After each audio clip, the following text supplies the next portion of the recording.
अस्सलामुअलैकुम रहमतुल्लाहि व बरकातुहू। उम्मीद करती हूँ आप सब खैरियत से होंगे। अल्लाह ताला आपको खुश और आबाद रखे। आज मैं आपके लिए लेके बहुत ही फेमस, बहुत ही पसंद किया जाने वाला रेड सॉस पास्ता, जो कि बहुत ही मज़ेदार लगता है और इसकी फरमाइश बच्चे करते हैं बार बार। तो जनाब आज हम आपसे शेयर करते हैं, चलिए हम बनाते हैं, आपको दिखाते भी हैं और समझाते भी हैं कि रेड सॉस पास्ता हम कैसे और क्या क्या डलेगा और कैसे बनाएंगे। बिस्मिल्लाहिर्रहमानिर्रहीम। तो चलिए जनाब हम शुरू करते हैं। वाइट सॉस पास्ता हम कैसे बनाएंगे। तो यहाँ पे मैंने बॉईल होने के लिए पानी रख दिया था। इसमें मैंने डाला था 1 टीस्पून, मैंने इसमें डाला था नमक।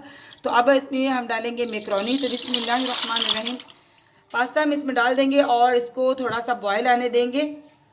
तो जनाब दूसरी साइड पे हम बनाएंगे सॉस। इसकी रेड सॉस पास्ता की हम सॉस तैयार कर लेते हैं। तो इसके लिए मैंने जो है यहाँ पे 2 टेबलस्पून मैंने भर के लिया है ऑयल। ऑयल हमारा गर्म हो चुका है। तो सबसे हम डालेंगे पहले गार्लिक। गार्लिक को मैंने चॉप कर लिया है। बिस्मिल्लाहिर्रहमानिर्रहीम इसको हम थोड़ा सा जो है फ्राई कर लेते हैं। ऐसा देखिए हमारा बहुत ही प्यारा सा गोल्डन कलर इसका हो चुका है। तो अब हम इसमें डालेंगे प्याज। तो यहाँ पे मैंने छोटे साइज़ का प्याज लिया था, वो मैंने इसको जो ब्रिकली काट दिया है। तो इसको भी हम जो है सौते कर लेंगे, बहुत ज़्यादा इसको फ्राई नहीं करना। 2 टीस्पून हम इसमें डालेंगे chilli flakes, roasted chilli flakes डालेंगे, जो कि इस सॉस का अहम मसाला है। अब हम इसमें डालेंगे गाजर। ये मैंने तकरीबन 3 टेबलस्पून गाजर होगी, यानी कि एक छोटे साइज़ की गाजर थी जिसको मैंने लंबाई में फिंगर शेप में काट लिया है। तो बिस्मिल्लाहिर्रहमानिर्रहीम इसको भी हम ऐड करेंगे और इसको भी बहुत ही अच्छी तरह हम भून लेंगे। तो जनाब गाजर को बहुत ज़्यादा आपने कुक नहीं करना है, इसको हाफ डन करना है। तो गाजर भी हमारी हाफ डन तकरीबन हो चुकी है। अब हम इसमें डालेंगे शिमला मिर्च। एक मैंने दरमियाने साइज़ की शिमला मिर्च ली थी, बहुत ज़्यादा बड़ी नहीं थी। इसको भी मैंने फिंगर शेप में काट लिया है। तो बिस्मिल्लाहिर्रहमानिर्रहीम इसको भी हम इसमें ऐड कर देंगे।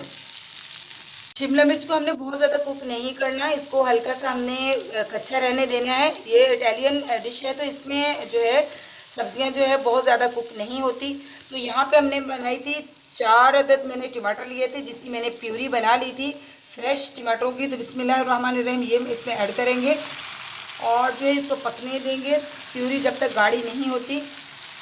तो जनाब देखिए माशाल्लाह हमारी जो सॉस है वो बिल्कुल गाढ़ी हो चुकी है। इतना हमने टमाटर प्यूरी को पकाया है कि बिल्कुल देखिए ये माशाल्लाह बहुत ही अच्छी तरह गाढ़ी हो चुकी है। अब हम इसमें डालेंगे 3 अदद पाउडर मसाले। ये मैंने ब्लैक पेपर लिया है, इसका भी फ्रेश पीस है, भुना हुआ और कुटा हुआ मतलब कि ब्लैक मिर्च है।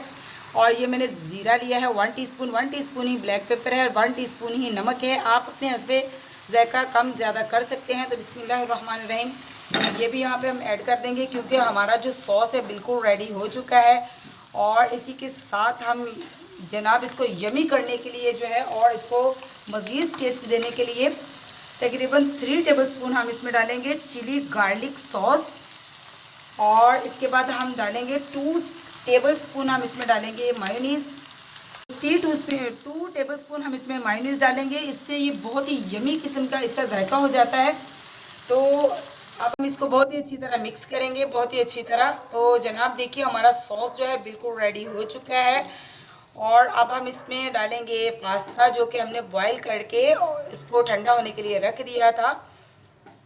बिस्मिल्लाहिर्रहमानिर्रहीम अब हम पास्ता इसमें ऐड करेंगे और इसको बहुत ही अच्छी तरह करेंगे मिक्स। तो जनाब हमारा जो है रेड सॉस पास्ता बनकर तैयार हो चुका है। तो आपने भी इसको ज़रूर ट्राई करना है और मुझे ज़रूर बताना है कि आपको ये रेसिपी जो है रेड सॉस पास्ता की कैसी लगी। तो चलिए जनाब अब हम इसको करते हैं सर्विंग प्लेट में, इसको डालते हैं और आपको दिखाते हैं इसकी फ़ाइनल लुक। तो जनाब माशाल्लाह देखिए हमारा रेड सॉस पास्ता बिल्कुल बनकर तैयार हो चुका है। बहुत ही यमी सी लुक के साथ, बहुत ही ग्रेसफुल सी इसकी लुक है और बहुत ही मज़ेदार सा ये बनकर तैयार हुआ है। और आपने ज़रूर ट्राई करना है और मुझे ज़रूर बताना है कि आपको ये मेरे रेड सॉस पास्ता की रेसिपी कैसी लगी। तो जनाब चैनल पे नए हैं तो चैनल को सब्सक्राइब कीजिए, लाइक कीजिए, शेयर कीजिए। आपकी तरफ से मोहब्बतें होती हैं, तोहफ़ा होता है हमारी हौसला अफजाई करने का। तो जनाब मिलती हूँ ऐसी किसी यमी क्रिस्पी या मज़ेदार सी रेसिपी के साथ। तो अल्लाह हाफिज़।